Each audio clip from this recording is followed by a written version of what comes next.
പരിശുദ്ധാത്മാവേ, അളവില്ലാതെന്നിൽ നിറയണമേ, അളവില്ലാതെന്നിൽ നിറയണമേ. പരിശുദ്ധാത്മാവേ,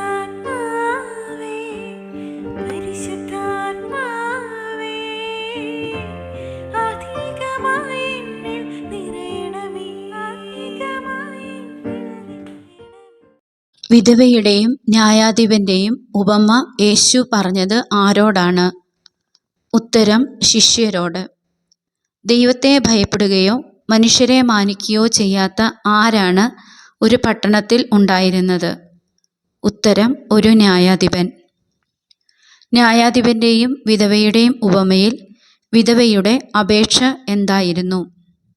ഉത്തരം എതിരാളിക്കെതിരെ എനിക്ക് നീതി നടത്തിത്തരണമേ എന്ന്. ലൂക്കാ 18-ാം അധ്യായത്തിൽ എത്ര വാക്യങ്ങൾ ഉണ്ട്? ഉത്തരം 43. ഭഗ്നാശനാകാതെ എപ്പോഴും പ്രാർത്ഥിക്കണമെന്ന് കാണിക്കാൻ യേശു പറഞ്ഞ ഉപമ ഏത്? ഉത്തരം ന്യായാധിപന്റെയും വിധവയുടെയും ഉപമ.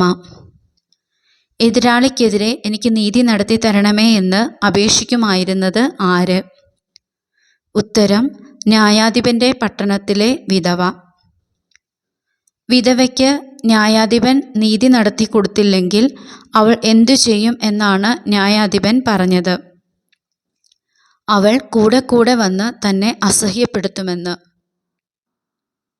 ഞാൻ ദൈവത്തെ ഭയപ്പെടുകയോ മനുഷ്യരെ മാനിക്കുകയോ ചെയ്യുന്നില്ല, ഇങ്ങനെ ചിന്തിച്ചത് ആര്?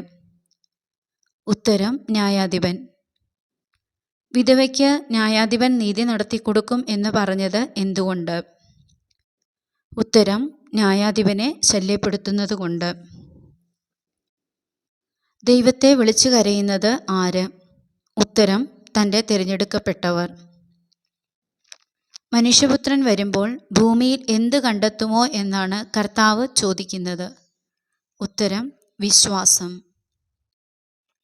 ന്യായാധിപനെ ശല്യപ്പെടുത്തുന്നത് കൂടെ കൂടെ വന്ന് അസഹ്യപ്പെടുത്തുന്നതും ആര്?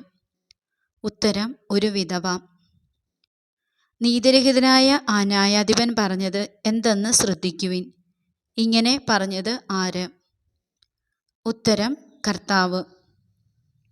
തങ്ങൾ നീതിമാന്മാരാണ് എന്ന ധാരണയിൽ തങ്ങളെ തന്നെ ആശ്രയിക്കുകയും മറ്റുള്ളവരെ പുച്ഛിക്കുകയും ചെയ്യുന്നവരോട് യേശു പറഞ്ഞ ഉപമ ഏത്? ഉത്തരം ചുങ്കക്കാരൻ്റെയും ഫരിസേയൻ്റെയും ഉപമ. ദൈവം നീതി നടത്തി കൊടുക്കുകയില്ലേ? ആർക്ക്? ഉത്തരം രാവും പകലും തന്നെ വിളിച്ചു കരയുന്ന തൻ്റെ തിരഞ്ഞെടുക്കപ്പെട്ടവർക്ക്. ഫരിസേയൻ്റെയും ചുങ്കക്കാരൻ്റെയും ഉപമയിൽ രണ്ടുപേർ പ്രാർത്ഥിക്കാൻ പോയത് എവിടേക്ക്? ഉത്തരം ദേവാലയത്തിലേക്ക്. ഫരിസേയൻ ആഴ്ചയിൽ എത്ര പ്രാവശ്യം ഉപവസിക്കുന്നു? ഉത്തരം 2 പ്രാവശ്യം. ചുങ്കക്കാരൻ്റെ പ്രാർത്ഥന ലൂക്കായുടെ സുവിശേഷത്തിൽ എവിടെയാണ് രേഖപ്പെടുത്തിയിരിക്കുന്നത്? ഉത്തരം 18-ാം അധ്യായം 13-ാം വാക്യം. ഫരിസേയൻ ദശാംശം കൊടുക്കുന്നത് എങ്ങനെ? ഉത്തരം സമ്പാദിക്കുന്ന സകലത്തിൻ്റെയും. ദൂരെ നിന്ന് പ്രാർത്ഥിച്ചത് ആര്? ഉത്തരം ചുങ്കക്കാരൻ. യേശു ആരോടാണ് ഫരിസേയൻ്റെയും ചുങ്കക്കാരൻ്റെയും ഉപമ പറഞ്ഞത്? ഉത്തരം തങ്ങൾ നീതിമാന്മാരാണ് എന്ന ധാരണയിൽ തങ്ങളെ തന്നെ ആശ്രയിക്കുകയും മറ്റുള്ളവരെ പുച്ഛിക്കുകയും ചെയ്യുന്നവരോട്. ദൈവമേ, ഞാൻ നിനക്ക് നന്ദി പറയുന്നു എന്ന് പ്രാർത്ഥിച്ചത് ആര്? ഉത്തരം ഫരിസേയൻ.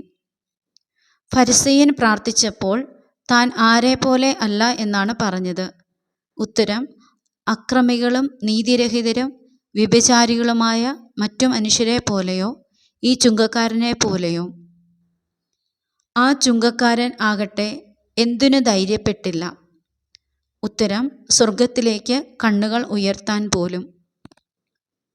ആ ചുങ്കക്കാരൻ സ്വയം അവതരിപ്പിച്ചത് എങ്ങനെ? ഉത്തരം പാപി എന്ന്.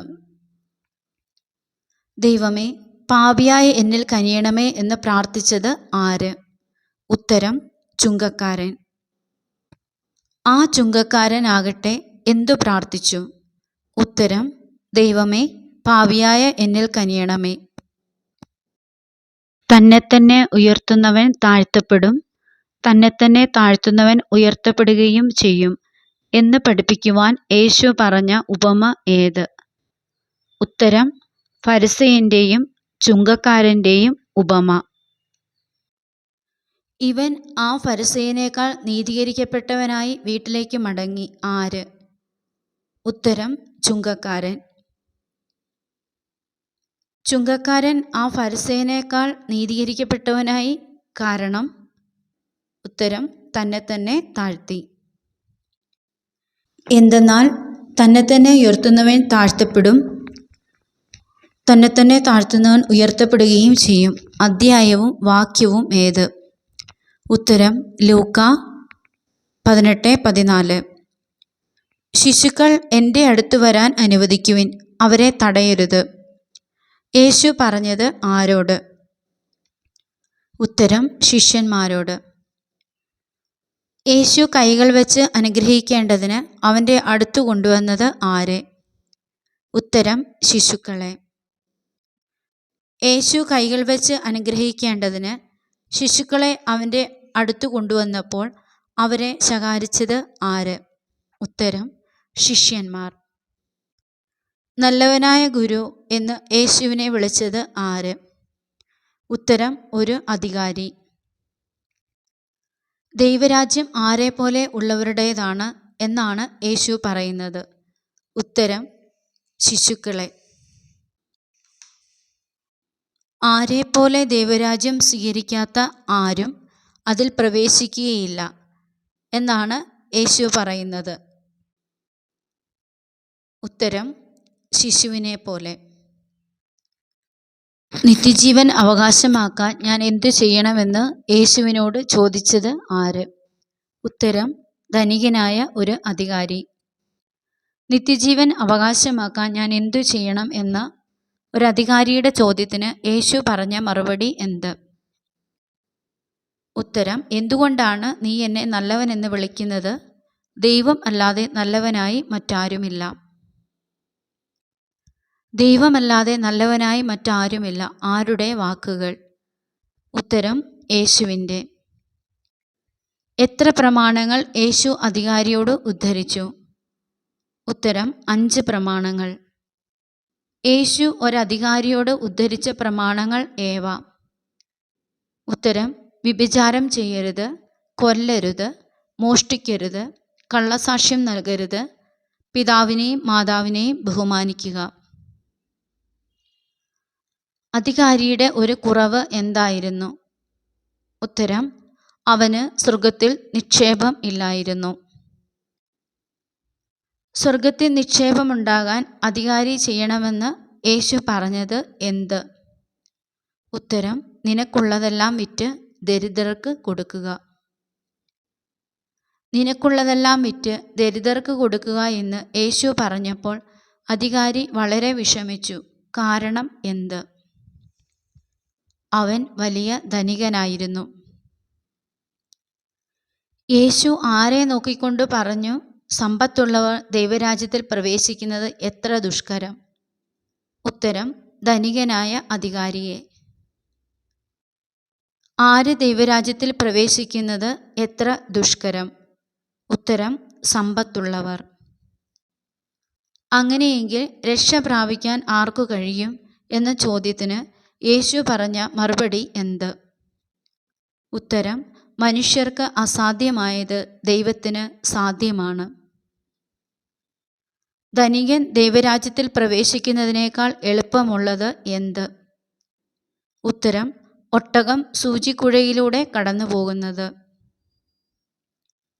ഇതാ, ഞങ്ങൾ സ്വന്തമായവയെല്ലാം ഉപേക്ഷിച്ചു നിന്നെ അനുഗമിച്ചിരിക്കുന്നു എന്ന് യേശുവിനോട് പറഞ്ഞത് ആര്? ഉത്തരം: പത്രോസ്. ദൈവരാജ്യത്തിനു വേണ്ടി വീടിനെയും ഭാര്യയെയോ സഹോദരന്മാരെയോ മാതാപിതാക്കളെയോ സന്താനങ്ങളെയോ ഉപേക്ഷിച്ചവർക്ക് വരാനിരിക്കുന്ന കാലത്ത് ലഭിക്കുന്നത് എന്ത്? ഉത്തരം: നിത്യജീവൻ. ധനികനായ ഒരു അധികാരിയുടെ അടുത്ത് നിന്ന് യേശു പോയത് എവിടേക്ക്? ഉത്തരം ജെറുസലേമിലേക്ക്. 12 പേരെയും അടുത്ത് വിളിച്ച് യേശു പറഞ്ഞത് ആരുടെ പീഡാനുഭവത്തെപ്പറ്റി? ഉത്തരം മനുഷ്യപുത്രൻ്റെ. യേശു 12 പേരെയും അടുത്ത് വിളിച്ച് നമ്മൾ എവിടേക്ക് പോകുന്നു എന്നാണ് പറഞ്ഞത്? ഉത്തരം ജെറുസലേമിലേക്ക്. മൂന്നാമത്തെ പീഡാനുഭവ പ്രവചനത്തിൽ മനുഷ്യപുത്രൻ ആർക്ക് ഏൽപ്പിക്കപ്പെടും എന്നാണ് പറയുന്നത്? ഉത്തരം വിജാതിയർക്ക്. മനുഷ്യപുത്രനെ പരിഹസിക്കുകയും അപമാനിക്കുകയും അവൻ്റെ മേൽ തുപ്പുകയും ചെയ്യുന്നത് ആര്? ഉത്തരം വിജാതിയർ. മൂന്നാം പ്രവചനത്തിൽ യേശു എത്രാം ദിവസം ഉയർത്തെഴുന്നേൽക്കും എന്നാണ് പറയുന്നത്? ഉത്തരം 3-ാം ദിവസം. യേശു തൻ്റെ പീഡാനുഭവത്തിൻ്റെയും ഉത്ഥാനത്തിൻ്റെയും 3-ാം പ്രവചനം കഴിഞ്ഞ് പോയത് എവിടേക്ക്? ഉത്തരം ജെറീക്കോ. യേശു എവിടേക്ക് പോയപ്പോൾ ജെറീക്കോയെ സമീപിച്ചു? ഉത്തരം ജെറുസലേമിലേക്ക്.